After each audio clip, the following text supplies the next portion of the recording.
So now we're going to talk about progress, and we're going to talk about it in terms of locating adolescents and young people through testing, linking them to services, initiating treatment, and the other support and care that can be really helpful in this process. So before we do that, let's talk about the progress we've made in a broader sense, because you need to have certain things in place in order to see services start to scale up and improve in quality. And so one thing for sure is we understand adolescence better than we have ever understood it before. And this is partly from science, like research on the brain, which has been fascinating and helped us a lot. It's also from understanding the social and behavioral aspects as well. We have global HIV and health plans that focus on adolescents, like the AHA framework, the accelerated action, too many acronyms, accelerated action for the health of adolescents, AHA. We also have national guidelines and strategies in this region starting to focus on adolescents and young people and their needs. And we have regional initiatives and catalytic funding, like the Global Fund's HER initiative and the Joint UN Together for SRHR program. We do have improved data in use. You'll remember a couple years ago there was an all-in initiative, and the all-in initiative went into countries and took all the available data on adolescents and HIV and summarized it. And what we found is there were a lot of gaps, but we also found there was information to work with. And people are now really working to get better disaggregated data so we understand what's happening with adolescents. And lastly, two more. We have more evidence of what works. For example, the randomized control trial on the Jandiri program in Zimbabwe. The evidence is mounting to help us reach adolescents and young people. And very lastly, we are seeing very strong youth-led advocacy in this region, and I think you all are very familiar with some of those groups. However, we've got the building blocks in place. We're not yet seeing the kind of changes in health outcomes that we would hope for.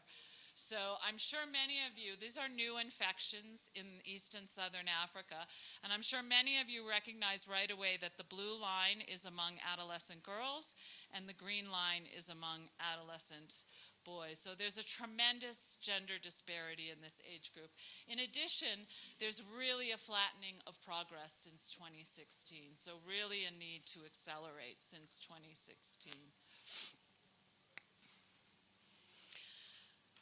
While the new infections are not coming down fast enough, we're also not testing enough adolescents. And so this is summary data, and it shows that among 15 to 19-year-olds, this is from population-based surveys, the testing rate in boys was only 12, adolescent boys was only 12%, and in girls 22%.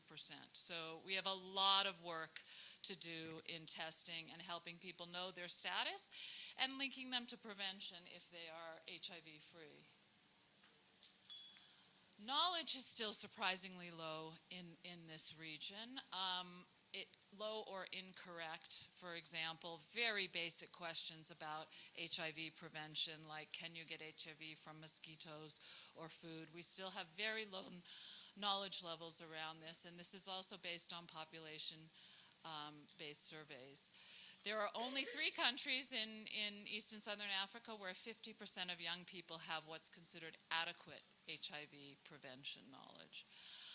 And Kenya did a study on SRH knowledge and found that only 15% of the young people and adolescents they surveyed knew where to get contraception. Linking, we have a limited understanding. When somebody tests, do they get linked to treatment? For this particular age group, we don't have a lot of data on this. We do know that there are higher rates of loss to follow-up among 15 to 19-year-olds and 20 to 24-year-olds. And this is because adolescents face complex barriers to accessing treatment. 1, feeling healthy. 2, lots of busy schedule and lives and things to do. 3, distances. money, the cost of accessing services, and finally, once you finally make it to the health facility, you may be faced with judgmental attitudes and stigma. So complex barriers to be addressed. This slide is to remind us how many of the adolescents living with HIV are in our region. These are the Eastern and Southern Africa. These are the global figures.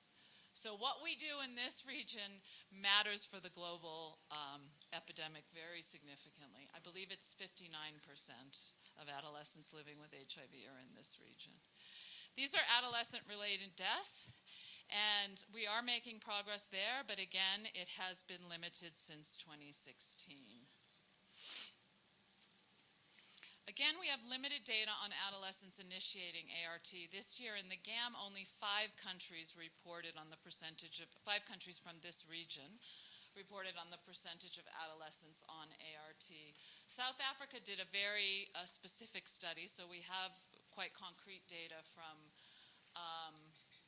South Africa, and we see that among younger adolescents it's 64%, among older adolescents it's 44% of adolescents living with HIV that initiated on ART. That means more than half are not accessing life-saving treatment.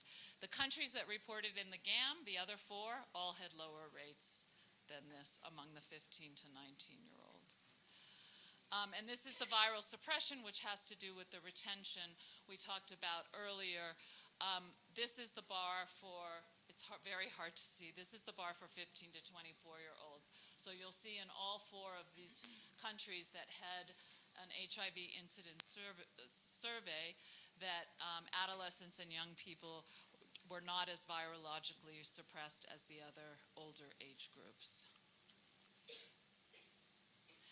One of the issues that is finally getting some important attention is around mental health and adolescents more broadly, and mental health and adolescents living with HIV specifically. Obviously, the two have a strong interconnectedness, your mental health and the fact that you're living with HIV. But there have been several studies to show quite high prevalence of mental health challenges for adolescents living with HIV. And these, again, will contribute to testing uptake, treatment retention. I'm not going to spend a lot of time on this because we just talked a great deal about it, but the point of this slide is to say that adolescents living with HIV are very much sexually active people, and they do not have sufficient access to the services and information they need to keep themselves protected. That's a one-sentence summary.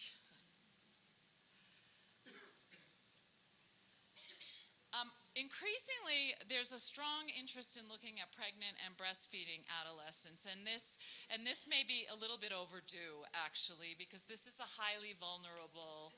Hey, it didn't move again. To hear about the programs that are addressing these issues. So, may we start with Jeffrey?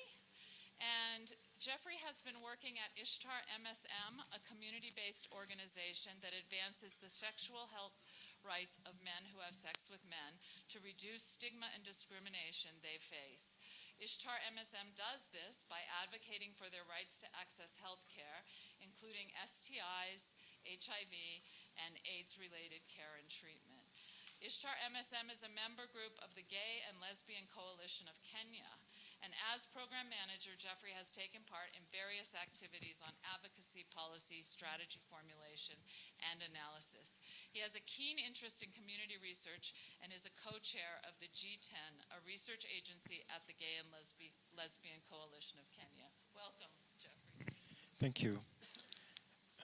This is really exciting to be here today because we just came from a 2-day symposium on gay men who have sex with men, and bisexual and trans people.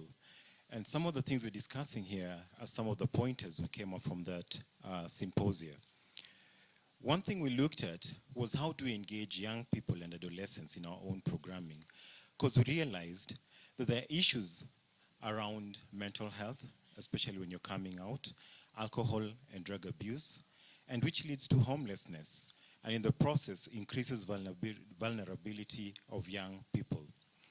We looked at differentiated care as one of the key areas, and we talked about age in the differentiated care process.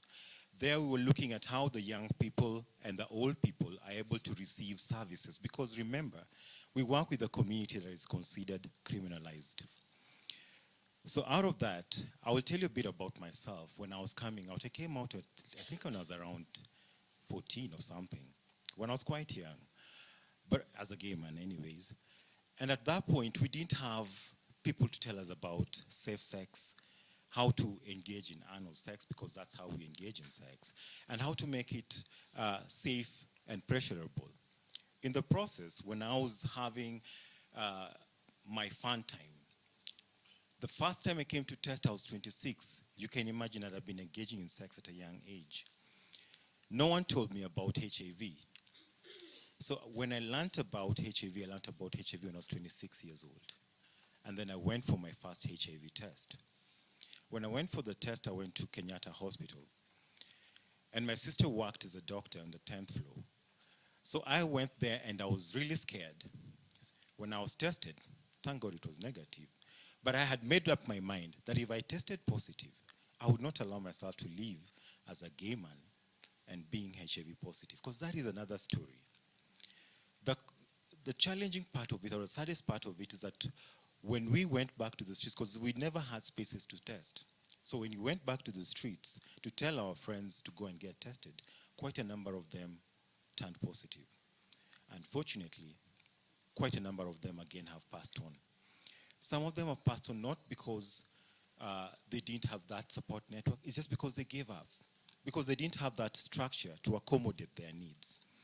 So one thing that we did, and this is why this organization was formed, ISHTA, as a peer-led program to bring information, to encourage our community members to come and test. The key pillar of our community organization was peer education. We used ourselves as peers to reach out to our members and tell them, you need to test for HIV. You need to know your status. The best thing is that we've been able to mitigate and at least address some of the challenges that our community members go through. We work in Nairobi. This is the map of Nairobi. So we work within this, it's 9 counties, I just mentioned a few, and we work within hotspots. These are places where our community, you could realize I keep on saying our community members because I relate with the gay community, they are my people. So those are spaces where our community members go and converge when they want to have services. And we go there for testing, we go there with information, we